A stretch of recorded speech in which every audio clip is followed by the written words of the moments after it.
టీసాట్ ప్రేక్షకులకు నమస్కారం. TS SCERT సౌజన్యంతో పాఠశాల విద్యాశాఖ తెలంగాణ వారి సౌజన్యంతో ఈ live session for doubt clarification of teachers and students కార్యక్రమం నిర్వహించబడుతుంది. కాబట్టి విద్యార్థులందరూ కూడా గమనించవలసినటువంటి విషయం ఏంటంటే, ఇప్పుడు మీకు స్క్రీన్ పైన స్క్రోలింగ్లో మీకు నెంబర్స్ వస్తాయి. కాబట్టి ఆ నెంబర్స్కి మీరు ఫోన్ చేసి మీ యొక్క సందేహాలను నివృత్తి చేసుకోవచ్చు. అదేవిధంగా మీరు ఏదైనా ప్రశ్నలు అడిగేటప్పుడు మాత్రము తప్పనిసరిగా మీ టీవీని మ్యూట్ చేసుకొని మీ యొక్క పేరు, మీరు ఏ పాఠశాల నుంచి మాట్లాడుతున్నారో ఆ పాఠశాల పేరు, అదేవిధంగా మీ ప్రశ్నను చాలా క్లుప్తంగా వివరించినట్లయితే మనకు ఇక్కడ విషయ నిపుణులు ఉన్నారు స్టూడియోలో, వారు మీకు వచ్చినటువంటి యొక్క సందేహాలను నివృత్తి చేయడం జరుగుతుంది. అంటే మీరు ఇక్కడ ముఖ్యంగా గమనించవలసినటువంటి విషయం ఏంటంటే, గతంలో ప్రసారం కాబడినటువంటి అంశములపైన, అంటే 8వ తరగతి, 9వ తరగతి, 10వ తరగతికి సంబంధించినటువంటి గణిత పాఠ్యాంశాలకు సంబంధించినటువంటి విషయాలు మాత్రమే ఇక్కడ మీరు చర్చించవలసినటువంటి అంశం ఉంటుంది. కాబట్టి వాటికి సంబంధించినటువంటి ఆల్రెడీ మీరు వాటిని చూసి వీక్షించి ఉన్నారు. మీరు వాటికి సంబంధించినవి కూడా డౌట్స్ మీరు ఒక రాసుకొని ఉంటారు. కాబట్టి అలాంటి యొక్క అనుమానాలు మీకు ఏమైనా ఉన్నట్లయితే వాటిని మనం ఈ కార్యక్రమంలో నివృత్తి చేసుకోవచ్చు. కాబట్టి ఈ కార్యక్రమంలో భాగంగా మనతో పాటు పీడిఎల్ గణపతి శర్మ గారు ఉన్నారు. వీరు మన గణిత పాఠ్యపుస్తక రచయిత, అదేవిధంగా వివిధ మాడ్యూల్స్లో కూడా రాయటంలో వాడు పాల్గొని ఉన్నారు. టీచర్ ట్రైనింగ్లో కూడా పాల్గొని ఉన్నారు. కాబట్టి వారి యొక్క విశేష ఒక అనుభవం కలిగి ఉన్నారు. కాబట్టి వారి ద్వారా మనం చాలా విషయాలు మనం నేర్చుకోవచ్చు. కాబట్టి మీరందరూ కూడా ప్రశ్నలు అడిగినట్లయితే వాటికి మీకు సందేహాలు నివృత్తి చేయడం జరుగుతుంది. గణపతి గారు, ముఖ్యంగా విద్యార్థులకు ఏంటంటే, ఇప్పుడు సమితులటువంటి అధ్యాయం ఉంది. కాబట్టి ఈ సమితుల్లో ముఖ్యంగా ఆపరేషన్స్ ఆన్ సెట్స్, అంటే సమితులపై ప్రక్రియలు ఏముంటాయి, వాటిని ఎలా చేయాలి, వాటిని ఏ విధంగా మనం విద్యార్థి కృషి చేస్తే పరీక్షలో మంచి మార్కులు వచ్చే అవకాశం ఉంటుంది, ఇంకా విద్యార్థులకు ముఖ్యంగా వాటిపైన సరి అయిన అవగాహన కలగాలంటే వాటికి ఏ భావనలు కలిగి ఉండాలి, అంటే what are the basic concepts are needed to actually get know more about the operations on sets. So దానిపైన కొద్దిగా వివరణ ఇస్తారని కోరుకుంటున్నాను సార్. ఓకే అండి మూర్తి గారు. While coming to the operations on sets, basically we have three major operations: union, intersection and difference.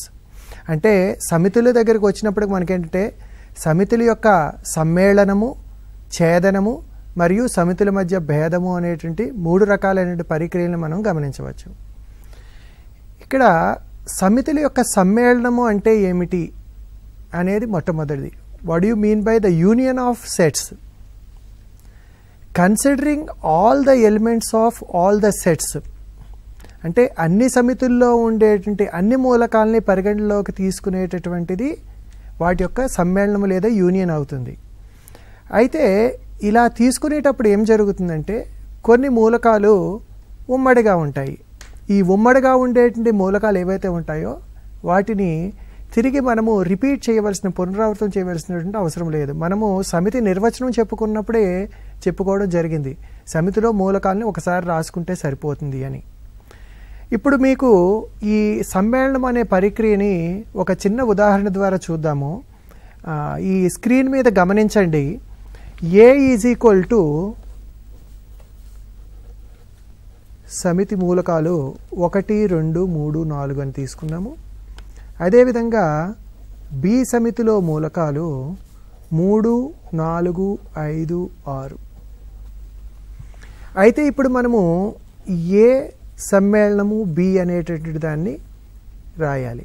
మొట్టమొదటి ఏం చేస్తామంటే, ఈ రెండు సమితుల్ని ఈ విధంగా రాసుకుంటూ మధ్యలో సమ్మేళనం గుర్తుని సూచించాలి. ఇది మొట్టమొదటి చేయవలసినటువంటి పని. ఇలా రాసిన తరువాత ఇప్పుడు మనము చెప్పుకున్నట్టుగా రెండు సమితుల్లో ఉండేటువంటి మూలకాలన్నింటినీ రాసుకోవాలి. అయితే ఈ మొదటి సమితిలో ఉన్న మూలకాలని మనము రాసుకుంటాము, రెండో సమితిలో మూలకాలను కూడా రాయాలి. అయితే ఇక్కడ మనం గమనించినట్లయితే 3 అనే మూలకం ఆల్రెడీ ఇక్కడ ఉండడం జరిగింది. అదేవిధంగా 4 అనే మూలకం కూడా ఉండడం జరిగింది. ఏవైతే మూలకాలు ఆల్రెడీ ఇక్కడ ఉన్నాయో వాటిని మరలా రాయకుండా మిగిలినటువంటి మూలకాలను మాత్రమే రాసుకోవడం జరుగుతుంది. ఇలా రాయడం ద్వారా మనము ఏ సమ్మేళనము బి, ఏ యూనియన్ బి అనేటువంటి సమితిని తీసుకుంటాం. అంటే ఇక్కడ మనం ఏం చేస్తాం అనమాట, రెండు సమితుల్లో ఉండేటువంటి మూలకాలన్నింటినీ రాసుకుంటూ ఏవైతే మూలకాలు పునరావృతం అయ్యాయో వాటిని వదిలివేయడం జరుగుతుంది. అయితే ఇందులో మనము కొన్ని ముఖ్యమైన విషయాలను గమనించాలి. ఉదాహరణకి ఇంకొక ఉదాహరణ చూడండి.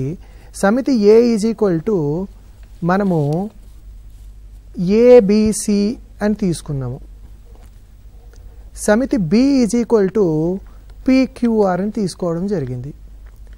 ఈ రెండు సమితుల్లోనూ ఉమ్మడి మూలకాలు ఉన్నాయా గమనించండి. ఈ రెండు సమితుల్లో ఉమ్మడి మూలకాలు లేవు కదా.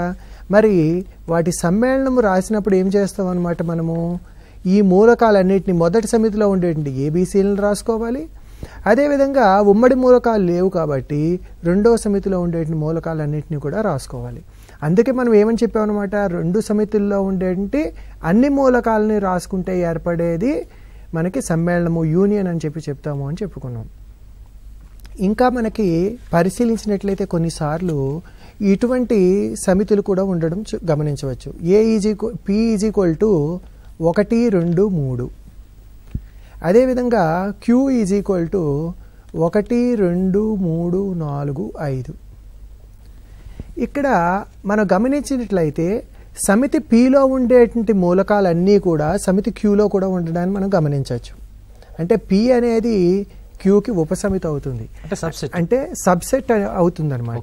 అంటే మనకి ఇక్కడ మీరు గమనించినట్లయితే సమ్మేళనం రాసేటప్పుడు కూడా రెండు సమితుల్లో ఉమ్మడి మూలకాలు ఉన్నప్పుడు ఎలా రాయాలి, ఉమ్మడి మూలకాలు లేనప్పుడు ఎలా రాయాలి, లేదా మొత్తం ఒక సమితి ఇంకొక సమితికి ఉపసమితి అయితే అంటే ఒక సమితి ఇంకొక దానికి సబ్సెట్ అయినప్పుడు ఏ రకంగా రాయాలి. మరి ఇప్పుడు ఈ పి సమ్మేళనము క్యూ రాయాలి అనుకున్నప్పుడు మనం ఏం చేస్తామంటే ఈ 1, 2, 3లను రాసుకున్న తర్వాత ఈ రెండో సమితిలో ఇవి ఆల్రెడీ రిపీట్ అయ్యాయి కాబట్టి వాటిని వదిలిపెట్టి వీటిని రాయడం జరుగుతుంది.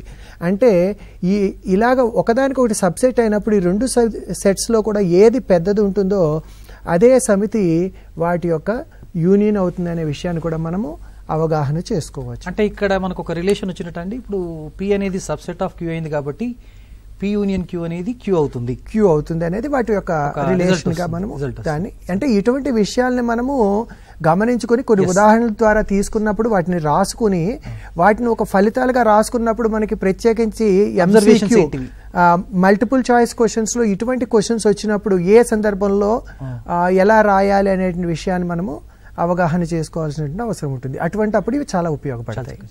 సార్ అట్లే ఇప్పుడు మనకు ఈ వెన్ డయాగ్రామ్స్ యొక్క ఇంపార్టెన్స్ ఏంటి? What is the importance of Venn diagrams on regarding to the sets or regarding to the operations on sets also?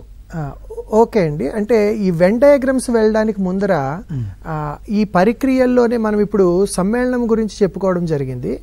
అదేవిధంగా మనము ఇంటర్సెక్షన్ లేదా ఛేదనము అనేది ఎలా చేయాలి, అదేవిధంగా వాటి యొక్క భేదం ఎలా చేయాలి, ఆ పరిక్రియలను కూడా ఒకసారి మనం చర్చించుకున్న తర్వాత మనము మీరు అన్నట్టుగా వెన్ చిత్రాల గురించి మాట్లాడదాం. ఇప్పుడు రెండవది ఏంటంటే ఇంటర్సెక్షన్ లేదా ఛేదనము అంటాము. ఇక్కడ మళ్ళీ గమనించండి, సమితి ఏ అంటే 1, 2, 3, సమితి బి అంటే 3, 4, 5. ఈ రెండు సమితుల్ని మనం పరిశీలించి చూసినట్లయితే ఇక్కడ ఇందాక మనము సమ్మేళనం అన్నప్పుడు యు ఆకారంలో రాయడం జరిగింది. ఇక్కడ ఛేదనం ఉన్నప్పుడు ఈ రకంగా రాస్తాము. This is called A intersection B. We read it A intersection B. A intersection B while writing first we write set A along with its elements, intersection set B with its elements. అంటే మొట్టమొదటి మనం ఈ రకంగా రెండు సమితుల్లో ఉండే మూలకాలను రాసుకుంటూ మధ్యలో ఆ ఇంటర్సెక్షన్ ఛేదనము గుర్తును వేసుకోవడం జరుగుతుంది. అయితే ఇందాక సమ్మేళనంలో మొత్తం మూలకాలను రాసుకున్నాం కదా, ఇక్కడ రెండిట్లో ఉండేటువంటి ఉమ్మడి మూలకాలు ఏమున్నాయి అనేటువంటి వాటిని గమనించాలి. ఇక్కడ రెండిట్లో ఉన్నటువంటి ఉమ్మడి మూలకము ఒకటే ఉంది, 3. అంటే intersection is simply considering only the common elements in the sets given. ఇచ్చినటువంటి సమితుల్లో ఉండేటువంటి ఉమ్మడి మూలకాలను మాత్రమే మనం రాసుకున్నప్పుడు అది వాటి యొక్క ఛేదనం అవుతుంది. అయితే ఇందాక మనం చెప్పుకున్నట్టుగా ఇప్పుడు ఉదాహరణకు చూడండి, సమితి పిలో మనం 2 మూలకాలు తీసుకుంటున్నాం, సమితి క్యూలో 2 మూలకాలు తీసుకుంటున్నాం. ఓకే, సమితి పిలో 2 మూలకాలు తీసుకుంటున్నాము, సమితి క్యూలో 2 మూలకాలు తీసుకున్నాం. ఇలా తీసుకున్నప్పుడు మరి వీటి యొక్క ఛేదనము రాయాలి అంటే వీటిలో ఉమ్మడి మూలకాలు ఉన్నాయా? ఉమ్మడి మూలకాలు లేవు కాబట్టి ఇప్పుడు ఈ సందర్భంలో ఏం చేయాలన్నమాట, మనకి ఉమ్మడి మూలకాలు ఉంటే ఉమ్మడి మూలకాలు రాసుకుంటాం. మరి ఇక్కడ ఉమ్మడి మూలకాలు లేవు కాబట్టి మనం ఏం చేస్తాం అనమాట, దీన్ని సమితిని రాసుకున్నప్పుడు ఈ రకంగా సూచించడం జరుగుతుంది. లేదా దీన్ని మనము ఈ రకంగా కూడా రాస్తాం. దీన్నే మనము నల్ సెట్ అని చదువుతాము. నల్ సెట్ లేదా ఎంటీ సెట్, శూన్య సమితి అని చెప్పి పేర్కొనడం జరుగుతుంది. ఎప్పుడైతే ఉమ్మడి మూలకాలు ఉండవో అటువంటి సందర్భంలో ఏర్పడే సమితిని మనము శూన్య సమితి అని చెప్పి పేర్కొనడం జరుగుతుంది. శూన్య సమితి అంటాం మనం. ఇది ఎప్పుడనమాట, రెండు సమితులకి ఉమ్మడి మూలకాలు లేని సందర్భంలో ఇలా రాస్తాము. మరి ఈ మొట్టమొదటి ఉదాహరణ తీసుకున్నట్లయితే ఏబిఎల్ని తీసుకున్నప్పుడు మనకి ఇంక మూడవది ఏంటంటే difference of sets. A minus B కావాలనుకోండి.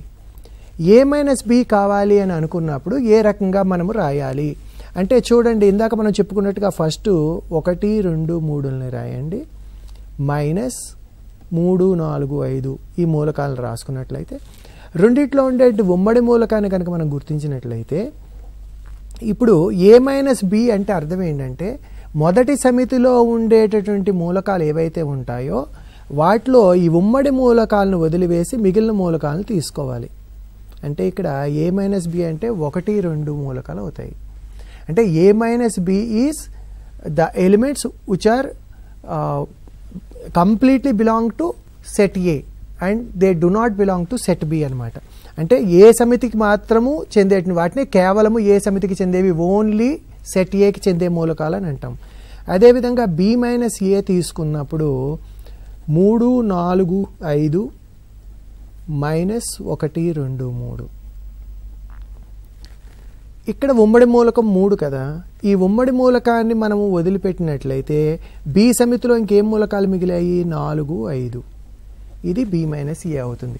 అయితే నిజానికి ఈ బి మైనస్ ఏ అనేటటువంటిది మీకు వీటిని తీసుకున్నప్పుడు వెంచిత్రాల ద్వారా తీసుకున్నప్పుడు మీకు మరింత స్పష్టత వచ్చేందుకు అవకాశం ఉంటుంది. సార్ ఒక చిన్న డౌట్ సార్, ఇక్కడ P intersection Q is equal to ఇక్కడ మీరు పై అని నిరూపించారు కదా, దీని నుంచి మనం ఇంకేమన్నా చెప్పడానికి అవకాశం ఉందా? పీ కామా క్యూలు వియుక్త సమితులు డిస్జాయింట్ సెట్స్ అనేటువంటి అడిగే ప్రశ్న వచ్చే అవకాశం ఉందా? ఒకసారి కాల్ కట్ అయింది సార్, సో కంటిన్యూ చేయండి. ఇప్పుడు ఈ వియుక్త సమితులు డిస్జాయింట్ సెట్స్ వచ్చే ప్రశ్న వచ్చే అవకాశం ఉంటుందా మనకు? ఎలా చేయాలి అంటే ఇక్కడ యాక్చువల్గా ఏంటంటే when the given sets have no common elements అంటే వాటి యొక్క ఇంటర్సెక్షన్ ఎంటీ సెట్ అయినప్పుడు we call those sets as disjoint sets లేదా వియుక్త సమితులను పేర్కొనడం జరుగుతుంది. అంటే వియుక్త సమితులను ఎప్పుడవుతాయన్నమాట, ఆ రెండు సమితులకి ఉమ్మడి మూలకాలు లేనప్పుడు వాటి యొక్క ఇంటర్సెక్షన్ ఏదైతే ఉందో అది ఏమవుతుంది, న్యాచురల్ నల్ సెట్ అవుతుంది. నల్ సెట్ లేదా ఎంటీ సెట్ అంటాము. అది ఎంటీ సెట్ అయిన సందర్భంలో ఆ సమితుల్ని డిస్జాయింట్ సెట్స్ అంటాము. ఇప్పుడు మనము డిస్జాయింట్ సెట్స్ ఎందుకు అంటాము అని అంటే మీకు యాక్చువల్గా ఈ వెన్ డయాగ్రామ్స్లో మీకు దీని మీద కొంత స్పష్టత వచ్చేటువంటి అవకాశం ఉంది. ఇక్కడ మీరు గమనించినట్లయితే చూడండి, మరి ఇందాకటి ఉదాహరణ తీసుకుందాము. ఇది ఏంటంటే మనకి కొంత స్పష్టత రావడం కోసము అదే ఉదాహరణ తీసుకుంటున్నాను నేను. ఎందుకంటే ఇందాక మనము సమస్యల్ని సాధించినప్పుడు ఏదైతే వాడామో అదే సమితుల్ని తీసుకోవడం జరుగుతుంది. ఇక్కడ మనము దీన్ని సమ్మేళనము ఛేదనము దీనికి వెంచిత్రం గీయాలి అన్నప్పుడు ఇక్కడ మీరు గమనించినట్లయితే ఎప్పుడు కూడా మొట్టమొదటి ఒక రెక్టాంగిల్ గీస్తాము. ఇది విశ్వ సమితిని సూచిస్తుంది. యూనివర్సల్ సెట్ అంటాం దాన్ని. ఇక్కడ ఈ రెండు సమితుల్ని మనం పరిశీలించినట్లయితే ఇక్కడ ఏబి రెండిట్లో కూడా ఉమ్మడి మూలకాలు ఉన్నాయి, కామన్ ఎలిమెంట్స్ ఉన్నాయి. ఇలా ఉన్నప్పుడు ఏంటంటే మనం ఆ సెట్స్ని కనెక్టెడ్ సెట్స్ అంటాము. అంటే ఒకదాని మీద ఒకటి ఓవర్లాప్ అయినట్టుగా వస్తాయి అనమాట. ఓవర్లాపింగ్ సెట్స్ లేదా కనెక్టెడ్ సెట్స్ అంటాము. ఇలా ఓవర్లాప్ అయినప్పుడు ఏమవుతుందంటే ఈ ఉమ్మడిగా ఉండే మూలకము లేదా మూలకాలు ఏవైతే ఉంటాయో వాటిని ఈ ఓవర్లాపింగ్ రీజియన్లో రాసుకోవాలి. ఈ సమితి ఏ అంటే ఈ మొత్తము సమితి ఏ అవుతుంది. దీంట్లో మూలకాలు 1, 2, 3 కదా. అయితే ఈ 3 అనేది ఉమ్మడిగా ఉంది కాబట్టి ఆ మిగిలిన మూలకాలని ఇక్కడ రాయడం జరుగుతుంది. దీన్ని మనము ఓన్లీ ఏ ప్రాంతము అని చెప్తాము. ఇది చూడండి, ఇది ఓన్లీ ఏ ప్రాంతం. ఆ షేడెడ్ రీజియన్ ఏదైతే ఉందో దాన్ని ఏమంటాము, ఓన్లీ ఏ.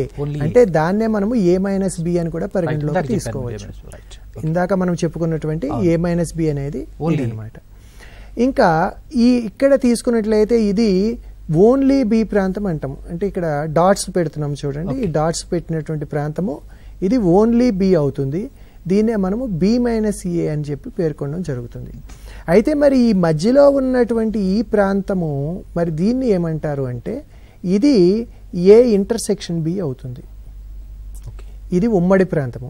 ఈ మొత్తము ఏలోను మరియు బిలో ఉండే మొత్తం మూలకాలను మనం పరిగణలోకి తీసుకున్నట్లయితే అది ఏ యూనియన్ బి అవుతుంది. అంటే ఇప్పుడు మనము ఇక్కడ 1, 2 వచ్చి ఇక్కడ 3 అయిపోయిన తర్వాత ఇక్కడ మిగిలిన 4, 5 ఇక్కడ ఉండడం జరుగుతుంది. అంటే ఇప్పుడు మనము దీనిలో చూసుకున్నట్లయితే ఓన్లీ ఏ లేదా ఏ మైనస్ బిలో ఏ మూలకాలు ఉన్నాయి అంటే 1, 2 మాత్రమే ఉంటాయి. మరి బి మైనస్లో ఏలో ఏమున్నాయి 4, 5 మాత్రమే ఉన్నాయి. ఏ ఛేదనము బి అంటే కామన్గా ఉన్నది ఏముంది, ఒకటే ఎలిమెంట్ ఉంది, అది 3 అవుతుంది. మరి ఏ యూనియన్ బి అంటే ఈ 2 సమితుల్లో ఉండేటి లోపల ఉండేటిని మొత్తం మూలకాలను రాయాలి. అంటే 1, 2, 3, 4, 5 అవుతుంది. ఈ రకంగా మనము ఈ సమితుల్ని రాసుకోవడం జరుగుతుంది వెన్ చిత్రాల నుంచి. ఇంకొక చిన్న విషయం సార్, ఇప్పుడు మీరు A minus B B minus A కనుక్కున్నారు కదా, A minus B union B minus A అడిగే అవకాశం ఉందండి? వీటి మీద ఏంటంటే మనకి పరీక్షల్లో సాధారణంగా ఏం జరుగుతుందంటే ప్రశ్నలు మొదటి అంటే వెన్ చిత్రాలు అడిగినప్పుడు ఇచ్చినటువంటి సమితులు అంటే ప్రధానంగా ఏం జరుగుతుందంటే ఈ సమితుల్ని వాళ్ళు ఇచ్చినప్పుడు మనకి ఇంత ముందర సెషన్లో చెప్పుకోవడం జరిగింది 2 రకాల రూపాలు ఉంటాయని చెప్పుకున్నాం. సమితి నిర్మాణ రూపము, జాబితా రూపం. సాధారణంగా ఏం చేస్తారంటే సమితి నిర్మాణ రూపంలో జరుగుతుంది. అంటే దాన్ని సెట్ బిల్డర్ ఫామ్ లేదా రూల్ ఫామ్ అంటాం మనం. ఆ సెట్ బిల్డర్ ఫామ్ లో సెట్ ని ఇవ్వడం జరుగుతుంది. ఈ సెట్ బిల్డర్ ఫామ్ లో ఇచ్చినటువంటి దాన్ని ఫస్ట్ మనం ఏం చేయాలన్నమాట లిస్ట్ ఫామ్ లోకి రాసుకోవాలి. ఈ లిస్ట్ ఫామ్ లోకి రాసుకున్న తర్వాత అంటే జాబితా రూపంలోకి రాసుకున్న తరువాత అప్పుడు మనము దానికి సంబంధించిన వెన్ చిత్రాన్ని గీయవలసినటువంటి అవసరం ఉంటుంది. అయితే ఈ వెన్ చిత్రాలను గీసేటప్పుడు హలో మీ పేరేంటి, ఎక్కడి నుంచి మాట్లాడుతున్నావు అమ్మా? మీ పేరేంటి, ఎక్కడి నుంచి మాట్లాడుతున్నారు? చెప్పు, డౌట్ ఏంటన్నా? నువ్వు ఏ క్లాస్ చెప్పు, అడుగు. డౌట్ ఏంటి, నీ డౌట్ అడుగు. 7th క్లాస్ అయినా పర్వాలేదు. నీకున్నటువంటి అనుమానం ఏంటి? ఇప్పుడు టీవీలో ఇచ్చారు కదా, అవును, ఆ class 6th class 7th class అడగడానికి ఫోన్ చేసినాం. ఓ అట్లనా. ఇప్పుడు నువ్వు ఇక్కడ ఏంటంటే నువ్వు ఆల్రెడీ గతంలో చూస్తున్నావు కదా దూరదర్శన్ ద్వారా, మన టీసాట్ ద్వారా ప్రోగ్రామ్ చూస్తే బాగా చూస్తున్నావా? మంచిగా అర్థమవుతున్నాయా? దాన్ని బట్టి ఇప్పుడు నీకేమన్నా అనుమానాలు ఉంటే నువ్వు చూసిన వాటిలో మ్యాథమెటిక్స్ గణితం మీద నీకేమైనా డౌట్స్ ఉంటే అడిగితే ఇప్పుడు ఇక్కడ మనకు సార్ ఉన్నారు, ఆ సార్ మీకు చెప్తారు. ఏమన్నా డౌట్ ఉందా నానా? Okay, thank you Siddhu, thank you, welcome.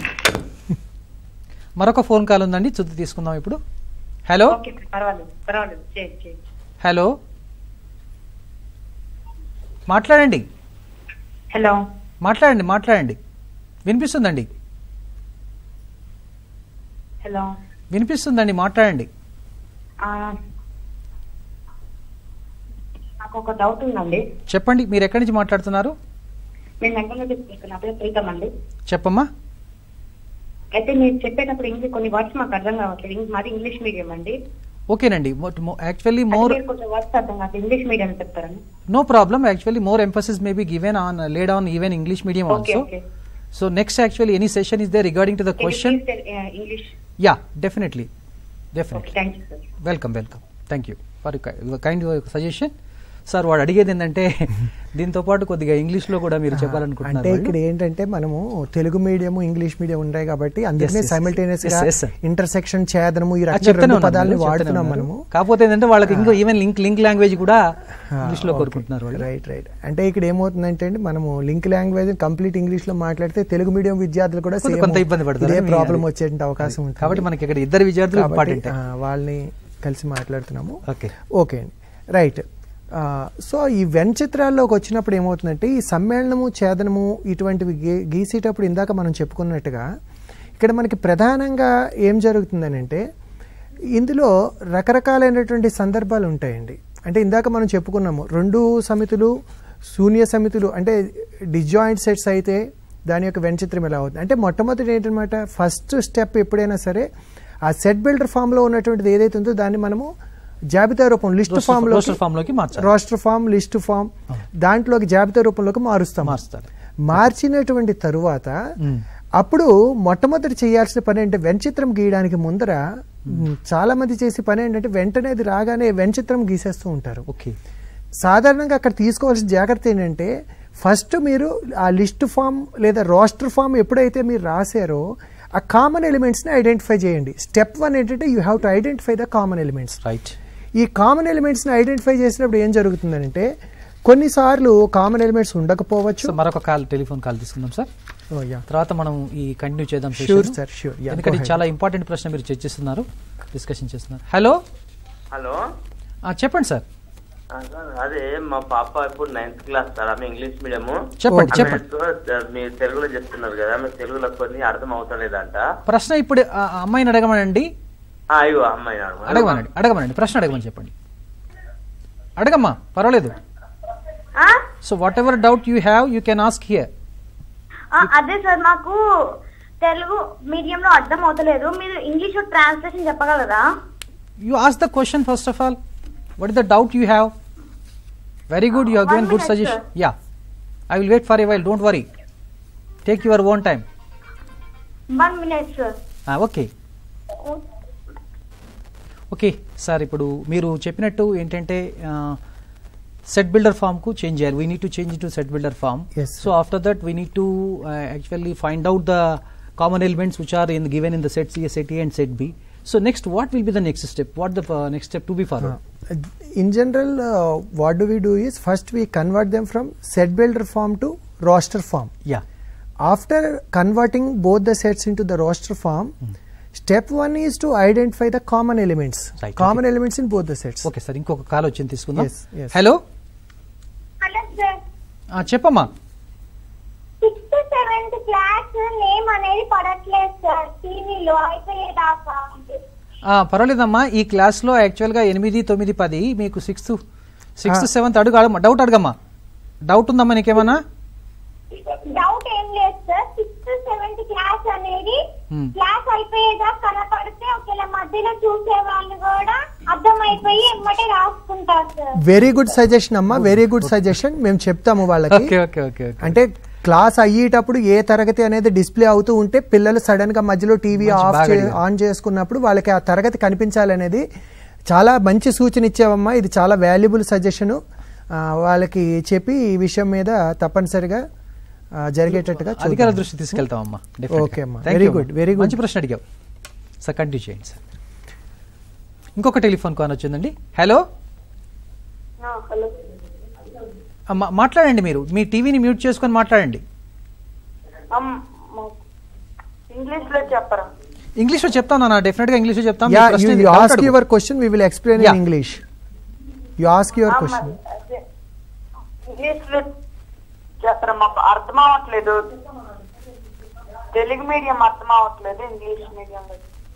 English మీడియంలో చెప్తారు నాన్న, నీ ప్రశ్న ఏంటి? మాకే డౌట్స్ మాకు లేవండి, కాకపోతే ఇంగ్లీష్ లో చెప్తే మాకు.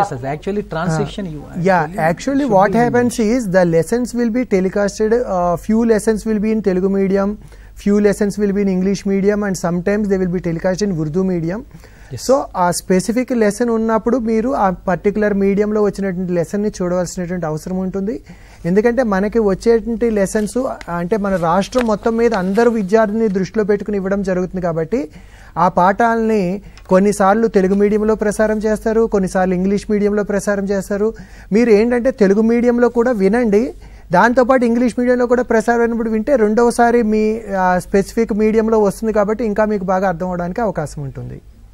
ఓకేనండి. ఇంకొక టెలిఫోన్ కాల్ తీసుకుందాం. హలో.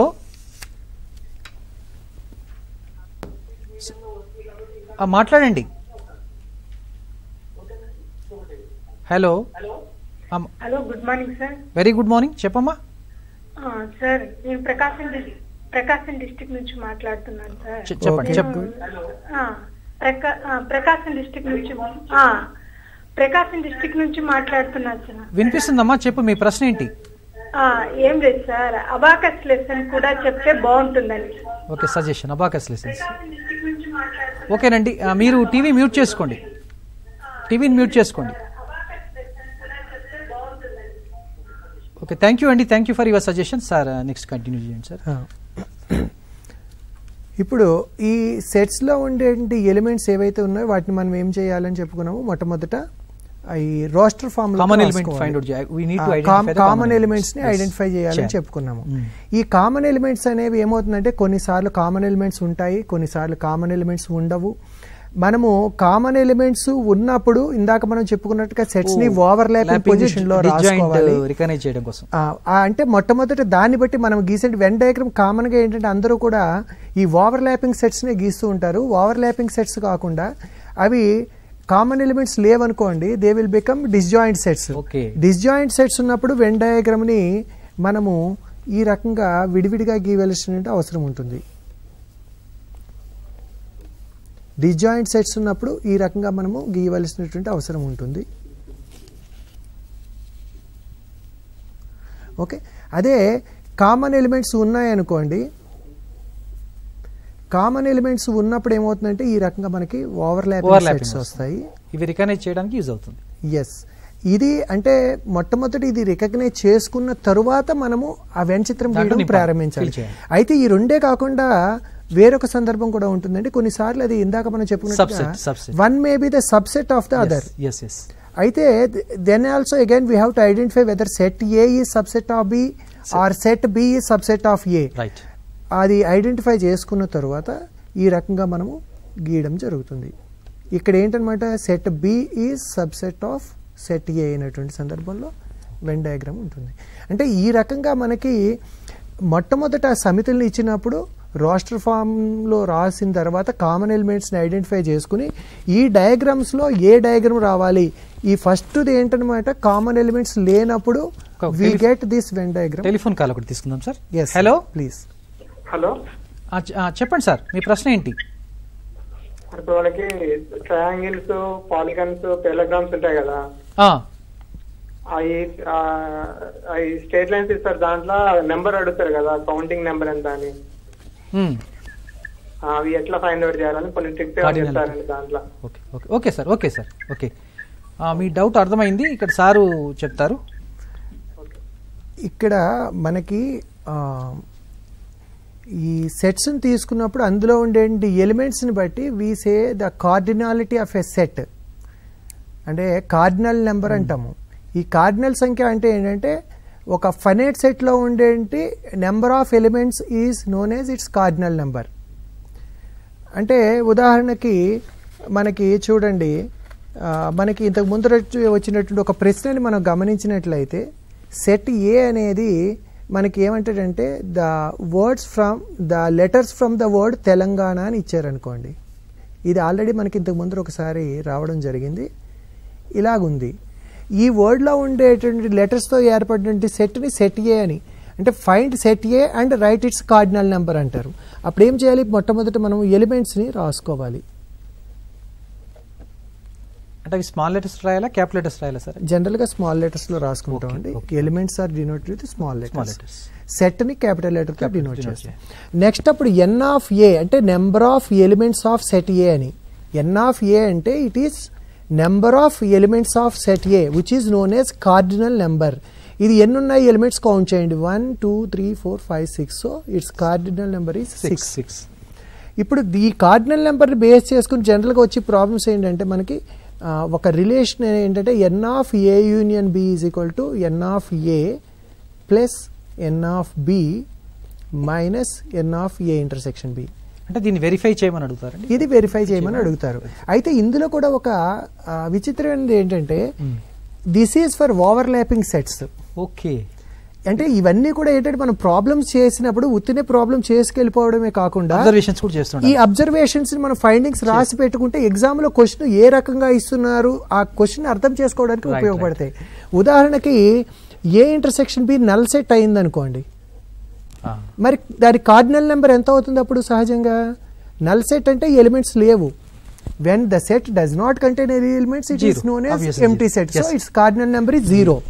ఈ 0 అయినప్పుడు ఈ లాస్ట్ టర్మ్ 0 అయిపోతుంది. అప్పుడు రిలేషన్ ఏమవుతుందంటే డైరెక్ట్ గా n of a union b is equal to n of a plus n of b అవుతుంది. So thank you sir. మీరు చాలా చక్కగా ఈరోజు యాక్చువల్గా సెట్స్ మొత్తాన్ని కూడా అధ్యాయాన్ని చాలా కూలంకషంగా డిస్కస్ చేశారు సార్. దీంతో నాకు తెలిసినంత వరకు విద్యార్థులకు ఎక్కడ కూడా అనుమానం అనేది రాకుండా, మీరు తావు లేకుండా టోటల్గా ఈవెన్ 1 మార్క్ క్వశ్చన్స్ కానీ 2 మార్క్స్ క్వశ్చన్స్ కానీ 4 మార్క్స్ క్వశ్చన్స్ కానీ టోటల్ కాన్సెప్ట్స్ అన్ని కవర్ అయినాయి.